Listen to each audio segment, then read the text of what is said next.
right-wing Christian pastor Hank Kuhneman made some really creepy comments about God and Trump that I had to share with you.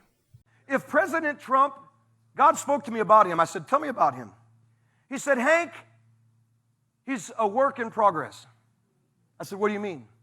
He said, he's working at some things that you know not of, and some is none of your business. And he's progressing. I said, he's progressing. He said, that's right. I know the heart. You don't. God is trying to put things in order. And can I tell you something? This you may not like.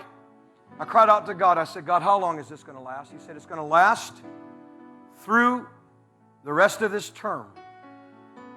And then you'll see in 2020, things will begin to shift. Things will begin to change. And he said, as David was a man of war, so there are certain things that is on this president that I'm requiring. I'm not saying he's a man after God's heart. I'm not saying that. It's between him and God. But I'm saying David was a man of war, and David was always at war.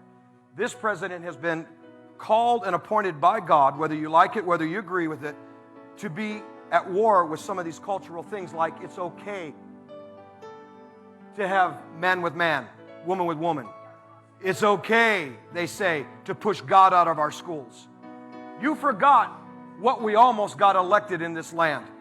I always struggle to determine whether or not these people mean what they say and believe it, or if they're total charlatans and they're just playing a trick and playing a game and doing it to try to get rich. It's hard to figure out. I think you have to go on a case-by-case basis with these people, but look at some of the arguments he made there. It's always so mighty convenient because they say stuff like, well, God spoke to me about Trump, and it turns out God tells me he totally agrees with my politics. I mean, that's... Anybody could play that game, man. What a stupid trick. Oh, yeah, I spoke to God, and God told me he wants Medicare for all, and he wants to end the wars. Which, by the way, if we're talking about Jesus, your God, well, most of that New Testament is all hippy-dippy, lovey-dovey stuff, so he probably would want to end the wars, and he probably would want Medicare for all. But that's not the point, because I don't need to use those stupid tricks to try to push for the policies I prefer, because they're already popular, and because they're really solid, logical arguments in favor of doing those policies. But these guys, it's like, what a massive shortcut in their arguments in the political sphere. It's just like, oh, so I spoke to God, and it turns out God says, I'm awesome, Trump is awesome, and everything that we want to implement is what should be implemented, and everything that the other side wants to implement, it's like the devil that's behind that stuff. So yeah, we should do what I want to do.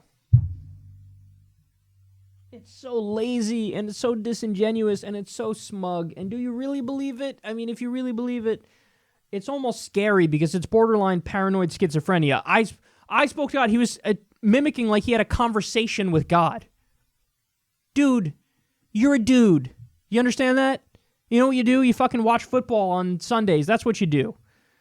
You wake up, you take a shit, you fucking eat breakfast. You're a normal dude. You're a normal dude. So I was talking to God. I was just having a casual conversation. What the fuck is wrong with you having a conversation? So you're speaking to somebody who's not there? Is that what you're doing? A wizard in space? That's what you're doing. Jigglypuff in space is who you're talking to. And then the scariest part is, oh, just like David's a man of war for God, Trump is a man of war for God. Trump is a man of war for God. That sounds dangerously close to Allahu Akbar. I will wage a war for God.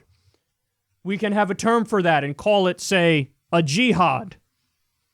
And he's saying, oh, yeah, because he's got to fight back against the cultural fucking, abortion and gays getting married. Gross. Unbelievable, man. Well, just take the abortion issue, which he goes on in that clip to give in more detail. You didn't see it there, but he does go on and talk about Hillary Clinton and abortion. The Bible's not even against abortion. There's a part of the Bible where they talk about how if your wife cheats on you, she needs to drink bitter water, and that'll make her miscarry, which is an abortion. And so the Bible is prescribing that you get an abortion. Your wife gets an abortion if she cheats on you.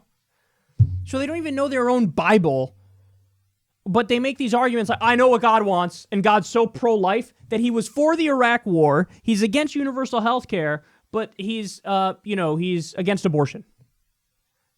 It's so stupid. I would expect at least some like consistency from this crowd, but there's no consistency, and their only argument is, hey, I might be a paranoid schizophrenic, and I was hearing voices in my head, and you expect people to take you seriously and be like, oh yeah, let's listen to this guy. He sounds like he's nailing it. Dude, the year's not 1957 anymore. We have the internet. People are reading different sources and trying to think more for themselves, and you're out there still doing the old shtick of like, God was talking to me, seriously, I mean it, totally. Just go away.